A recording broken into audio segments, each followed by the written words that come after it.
وہ پیالہ حضرت بنیامین کے سامان میں رکھوا دیا، اور میں یہ میرے بھائی کے سامان میں رکھ دے، قافلہ تیار ہے۔ وہاں سے نکلا، جیسے تھوڑا سا آگے چلا، پیچھے سے ایک ندا دینے والا آ رہا ہے، ثم اذن مؤذن ایتھا العیر انکم لسارقون۔ کہتے ہو قافلے والوں، تم تو بڑے چور نکلے ہو، تم نے بڑی چوری کی ہے۔ قافلے والوں نے سنا یار پیچھے سے ہمیں کوئی کہہ رہا ہے انکم لسارقون، تم تو چوری کرنے والے ہو، چوری کر کے جا رہے ہو۔ اب یہ پیچھے انہوں نے کان لگائے اور رک گئے، کہتے ہیں ماذا تفقدون، او یار بتاؤ تو صحیح تمہاری کیا چیز گم ہوئی ہے؟ اللہ اکبر۔ ماذا تفقدون، ملک گم تمہارا کیا ہوا ہے؟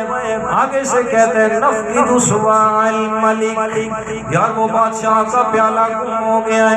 وَلِمَنْ جَاءَ بِهِ حِمْلُ بَعِيرٍ وَأَنَا بِهِ زَعِيمٌ، تم میں سے جو آدمی بھی یہ بتا دے گا کہ وہ پیالہ کس کے پاس ہے، میں ضامن ہوں کہ اس آدمی کو ایک اونٹ کے برابر غلہ دیا جائے گا انعام کے طور پر۔ آگے سے حضرت یوسف علیہ السلام کے بھائی کہتے ہیں تاللہ لقد علمتم ما جئنا لنفسد فی الارض وما كنا سارقین۔ کہتے ہیں اللہ کے بندو، تمہیں تو اس بات کا بخوبی علم ہے کہ ہمارا کردار کیا ہے۔ اللہ تعالیٰ کے پیارے پیغمبر یعقوب علیہ السلام کے بیٹوں نے یہ کام کیا، جیسے ہی مصر کے اندر داخل ہونے لگے، اپنے اونٹ، وہ جو سواریاں جن پہ آئے تھے، اپنے اونٹوں کا منہ باندھ لیا اور منہ باندھ کے مصر کے اندر داخل ہوئے ہیں۔ کیوں؟ اس لیے کہ یار مصر کے اندر کسی کا کوئی سامان پڑا ہے، کسی کے کھانے کی چیز ہے، کسی کے یہاں گھاس ہے یا کوئی اور چیز ہے، ہمارے اونٹ کسی کی کوئی چیز بھی خراب نہ کرے، اس لیے کہ بغیر اجازت کسی کی چیز استعمال کرنا جائز نہیں ہے۔ لنفسد فی الارض، آپ کو پتہ ہے اس بات کا کہ ہم نے تو اپنے اونٹوں کے منہ بھی باندھے ہوئے ہیں تاکہ وہ مصر کے غلے کو خراب نہ کرے، بھلا ہم کیوں دنیا میں فساد کے لیے آئے ہیں؟ سارقین، اور ہم چوری کرنے والے بھی نہیں ہیں۔ جو جانوروں کے منہ باندھ کے آ جائے بھلا وہ کیسے چوری کر سکتے ہیں؟ آگے سے وہ کہتے ہیں فما جزاؤہ ان کنتم کاذبین، بتاؤ نا اگر تمہارے پاس سے وہ چوری مل گئی تو پھر کیا بنے گا؟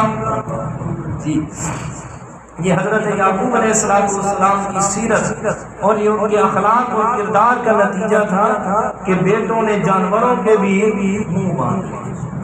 جی ایسا کیسا ہے؟ ہمارا کیا ہے؟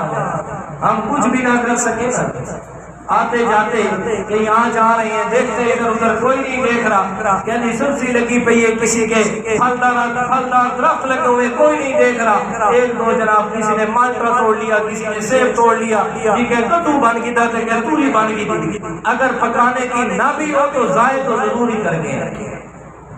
جی اور کیا سمجھتے ہیں کہ بس یہ ہو گیا سو ہو گیا، کچھ بھی نہیں ہوگا؟ نہ میرا بھائی نہ، اس کا آپ کو حساب دینا پڑے گا۔ جی یہ حقوق العباد کے اندر ہے، حقوق العباد میں جی جاتے ہیں نا جناب اپنی فصلوں کو پانی لگانے کے لیے، تیوانیاں کمانیاں نریٹھا بھی اور تو کوئی بندہ پتہ کونی ادھی سبزی لگی تھی، دو چار بلیاں کدوਆਂ دیاں یا کوئی اور چیز ڈھولے نے بن کے جھولے چھپا کے گھر گنا ہے، جی پکاؤ تے جی جاؤ چلو میرا بھائی، ٹھیک نہیں ہار کی روٹی کا بن گئی، یہ نہیں پتا کہ حرام لے کے آئے ہیں، خود بھی حرام کھایا اور اولاد کو بھی کھایا۔